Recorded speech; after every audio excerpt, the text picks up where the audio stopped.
जब मैंने ये सारी बातें सुनी तब मुझे बहुत गुस्सा आया और साथ में मुझे बुरा भी लगा।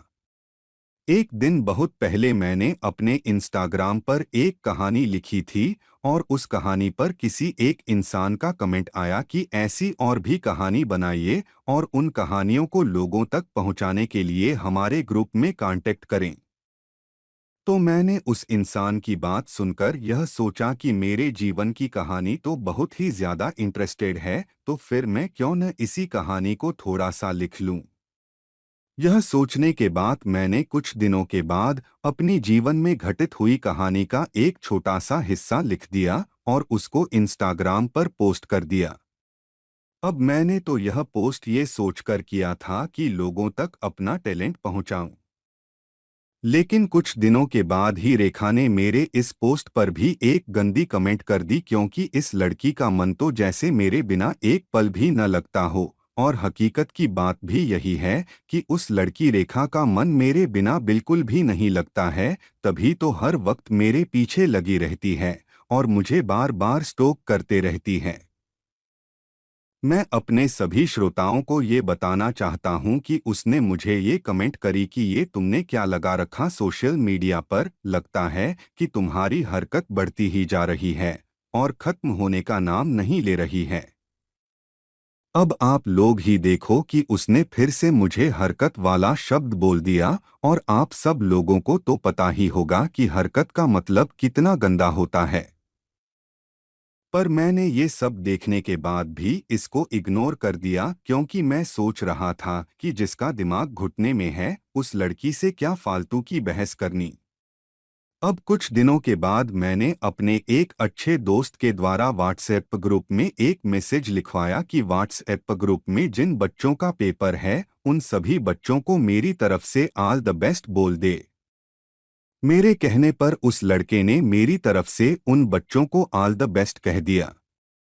तो जब एक लड़के ने वो मैसेज देखा तो उसको ये बात हजम नहीं हुई, और साथ में उस हरामखोर लड़के ने मेरे उस अच्छे फ्रेंड को ये बोला कि ये अंकुश क्या मैसेज कर रहा है, इसको ब्लॉक कर दे तू भी। ये सब बात किसी क्लासमेट ने मुझे बता दी तो फिर मुझे गुस्सा आ गया और मेरा खून खौलने लग गया।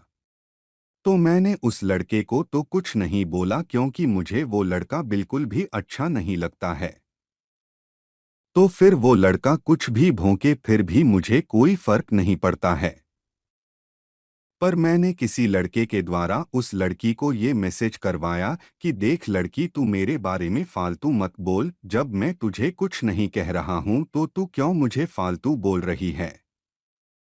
तो जब उस लड़के ने रेखा को ये मैसेज किया तो उसने भी उस लड़के के द्वारा मुझे मैसेज किया और कहा कि इसको बोल मुझे कोई खुजली नहीं मच रही है। तो मैंने ये भी कहा कि जब मैंने तेरा जिक्र ही नहीं किया था अपनी इंस्टाग्राम वाली पोस्ट के अंदर, तो फिर लड़की तूने ये क्यों बोला मुझे कि तेरी हरकत बढ़ती जा रही है।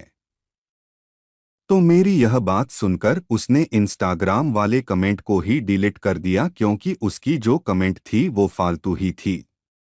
अब आप लोग ही सोचो कि अपने मुख से गंदा गंदा भी खुद ही बोल रही है, और जब मैंने इस बात का विरोध किया तो फिर डर के मारे कमेंट भी डिलीट कर रही है। मैंने देख लिया कि इस लड़की रेखा ने डर के मारे कमेंट डिलीट कर दिया है, तो मुझे और भी ज्यादा गुस्सा आ गया।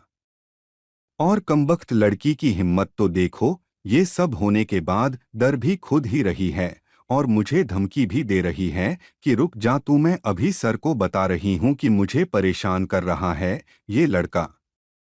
अब ये बात सुनकर मेरा खून खोलने लग गया कि गलती ये लड़की रेखा खुद ही कर रही है और उल्टा मुझे ही धमकी दे रही है कि सर को बता दूंगी, और साथ ही साथ इसने मुझे ये भी कहा कि मैं तेरा सर फाड़ दूंगी।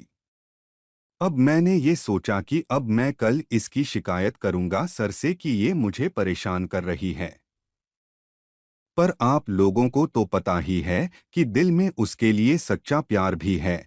तो मैंने सोचा कि अगर मैंने अभी इस लड़की को बता दिया कि मैं तेरी शिकायत कल सर को करने वाला हूं, तो फिर ये लड़की और भी डर जाएगी और डर के मारे इस लड़की को आज रात नींद भी नहीं आएगी। तो मैंने ये सोचा कि मैं ही थोड़ा डरने का नाटक करता हूँ। जिससे कि कम से कम ये न डरे और कम से कम आज रात तो इसको अच्छी नींद आ जाए।